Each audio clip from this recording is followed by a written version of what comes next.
In the previous World of Warcraft Classic video, I made the suggestion that a purist point of view isn't necessarily the only point of view, that it isn't necessarily the right point of view, and I argued for it possibly being a flawed point of view, arguing in favor for more specific discussion and debate regarding how Blizzard could and should approach this historic return to an MMO that released at the end of 2004.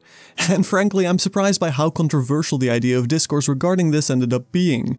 Easily my most controversial video yet, but nevertheless I'm glad to see that it did succeed in fostering a debate regarding vanilla World of Warcraft and its design philosophies. Barring a few people that didn't quite seem to get the point, that is. And so I wanted to clarify a few points.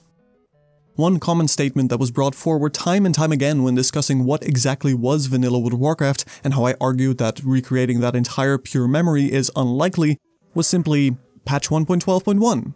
And yes, I fully agree, this is the most important patch that Blizzard should look at when designing World of Warcraft Classic. And I further explained why starting the entire experience from patch 1.1 forward is unlikely to be satisfactory for most. But 1.12 still isn't going to recreate that pure experience that some seem to be stuck on. 1.12.1 was the last big patch before the launch of the Burning Crusade, the patch itself being released at the end of 2006, and it contained mostly a major mount cost rework. Prior to that, 1.12 added cross-realm battlegrounds and a major rogue revamp. But the point here is that it's the last version of vanilla. Moreover, it's the patch of choice for virtually every big vanilla World of Warcraft private server that has come out in the last couple of years. And again, to be clear, because apparently I wasn't clear enough last time, I'll happily take World of Warcraft Classic regardless of what version they'll end up using. I've spent years playing the original from back when it first released in Europe, all the way to the end of the Burning Crusade, when I first quit after being heavily bothered by the group tools introduced in Wrath of the Lich King. And I have, in recent years, had my fair share of experiences on private servers as well. I'm no stranger to any of these versions, and for that exact reason, I take some issue when people claim that these big private servers had it nailed down completely, that these are perfect examples of pure vanilla experiences that Blizzard should simply follow. I don't think so. Certainly, Blizzard should look towards them. They've been crucial in preserving the legacy experience and have had some ingenious solutions to a number of issues. But I suppose the point is that they won't be able to satisfy everyone. And just like on private servers, not everything in 1.12 was perfect, and that entire vanilla experience certainly isn't captured by just that. Will Classic be different from private servers? Will it be different from the original experience back in 2004 until the end of 2006? Without a doubt. Asking Blizzard to run the game with a 1.12 client is asking them to release a piece of immensely outdated software. Their focus on constantly creating high-quality products alone should make it clear that this is unlikely to be their solution. Not to mention, they've started hiring a new team, and thus rebuilding it from scratch seems likely. Rebuilding it from scratch on modern technology, which means that we'll undoubtedly at least see the integration of the Battle.net client and the ecosystem that it contains, such as communities and whisper mechanics. At the very least, as dedicated as Blizzard is to polishing their titles, it'll undoubtedly mean they will fix all the bugs and exploits that still exist out there. Something not everyone will be happy with, of course. But Blizzard also kept their mechanics rather obscure, and this meant that throughout the years private servers haven't necessarily been able to faithfully recreate everything. After all, there was a constant debate about what server would be most Blizz-like, and blindly trusting them to be entirely accurate to vanilla is likely not all that fair with the possibility of so many mechanical inaccuracies. There could have been hidden variables to spirit and mana regeneration. Rogue energy ticks or rage ticks could have very well been calculated somewhat differently, and considering this from the ground up approach, it's unlikely that all of these mechanics will be the same once Classic hits. And if they don't end up using the same client, which again seems highly unlikely, the chances of them using the same server code is just as small. Perhaps this seems rather meaningless to you, but the point is we've drifted far from that original, pure vanilla World of Warcraft. This is far more noticeable in how the community is now compared to then, and the method of content rollout combined with patch updates will be something Blizzard will really have to work out. And again, will likely not recreate that same experience. Molten Core, for instance, existed in a completely different era of balance than the 1.12 patch. Certainly, I'd hope that none of us would want to see that content be irrelevant, and it doesn't have to be, as proven by certain private servers such as Nostalrius before that was shut down. But their solution wasn't one entirely faithful to some notion of recreating the original pure experience, an achievement no private server could have really pulled off as it would require constant patching. Taking Nostalrius as a further example, They had their own share of bugs and issues, which interestingly led to a different viability of certain specs. Consecration, the massive holy damage AoE from paladins, for quite some time scaled with attack power, leading to protection and retribution paladins being far better than they were at that time in the original 2006's 1.12. But taking this further, Nostalrius saw raiding groups include Fury Warriors, top-tier DPS for raids such as Molten Core, or even Protection Warriors. Neither of these were nearly as common, if used at all, back when Molten Core was originally run by guilds.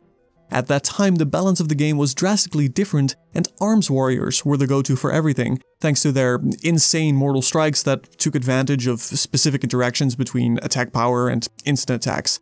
And neither Fury nor Protection were considered viable specs, which took a major talent and ability revamp in order for them to be so. Or Blessing of Kings being a 31-point talent for Retribution, for instance, which did change the raiding landscape. At the time, Shield Discipline for Protection, it doesn't even exist anymore in 1.12, was entirely worthless.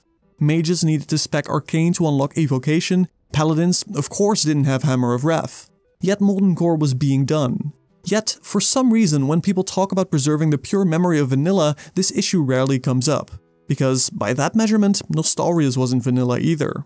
And here's also where we get to an important community aspect and an unfortunate consequence of people learning the game after more than a decade. When I originally played vanilla World of Warcraft, I certainly didn't know my Troll Enhancement Shaman was generally not optimal for raiding.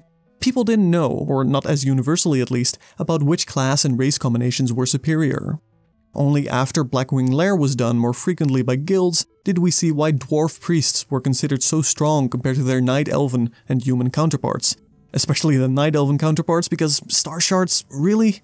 And no one back then knew which class would survive the next patch's pruning. Those at the top may very well have ended up at the bottom.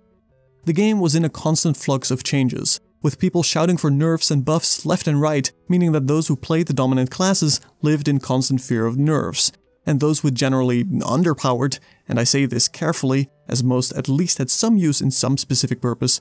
To be clear, this isn't just about damage meters, but they would live in constant hope of being buffed next. Back then, balance helped keep things refreshing. Developers would respond, discussions would be had, frequently. So why are we suddenly so afraid of touching anything at all?